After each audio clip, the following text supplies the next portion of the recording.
Good morning everyone.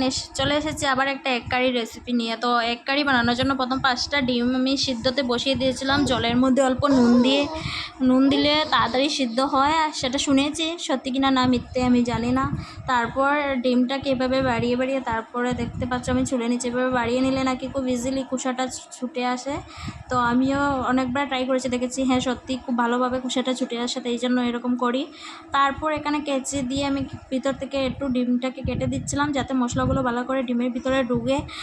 আর তারপর আমি নিয়েছিলাম একটা টমেটো কেটে, এক গোটা রসুন, একটা মানে পেঁয়াজ, আর অল্প আদা।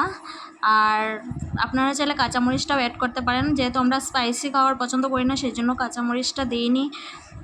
এখানে অল্প মশলা নিয়ে ডিমটাকে মাখিয়ে তারপরে এখানে ভাজা করে নিচ্ছিলাম। ডিমটাকে একটু ভেজে নিচ্ছিলাম, বেশি ভাজবেন না, অল্প ভাজবেন। তারপরে এখানে যে পেস্টগুলো আমি করেছিলাম সেই পেস্টগুলো ভেজে নিচ্ছিলাম, মানে আদা রসুন যেগুলো বলেছি সেগুলোর পেস্ট ভেজে যখন দেখবেন অল্প ভেজে এসেছে, মানে তেল ছেড়ে দিচ্ছে মশলা, তখন মানে পেঁয়াজটা তেল ছেড়ে দিচ্ছে মশলাটা, তখন অল্প মানে সব কিছু নুন, হলুদ, লঙ্কা, তারপর জিরের গুঁড়ো এগুলো দিয়ে দেব। দিয়ে তারপরে যখন দেখব এই মশলাটাও অল্প অল্প কষে এসেছে, তারপরে অল্প জল অ্যাড করবো। এখানে বেশি এই একারিটাতে না বেশি ঝোল দেওয়া একদম চলবে না, অল্পই দেবেন। অল্প গরম জল দিয়ে দিয়েছিলাম এখানে। তারপর আমি ডিমগুলোকে দিয়ে দিচ্ছি। ডিমগুলো দেওয়ার পর যখন দেখব আমি তরকারিটা ফুটে আসবে, তখন আমি এখানে গরম মশলা অ্যাড করব। আপনারা চাইলে ধনিয়া পাতাটাও অ্যাড করতে পারেন, আর আমার ঘরে যেহেতু ছিল না ধনিয়া পাতা সেই জন্য আমি অ্যাড করিনি। আর তো প্রথমেই বলেছি যারা যারা স্পাইসি খেতে পছন্দ করেন তারা কাঁচামরিচ অ্যাড করবেন, আমরা যেহেতু খাই না সেই জন্য করিনি।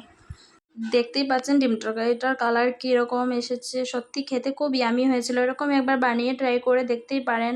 এরকম একটু মানে ডিম তরকারি হলে আর কিচ্ছু চাই না, গরম ভাতের সাথে একটু ডিম তরকারি দিয়ে আরামসে ভাত খেয়ে নিতে পারবেন। আর এই ডিম তরকারিটা আমার বরের না ফেভারিট। তো ও যখনই বলবো ডিম তরকারি বানাবো বলবে এরকম বানিয়ে দেবে আমাকে, আমি খাবো।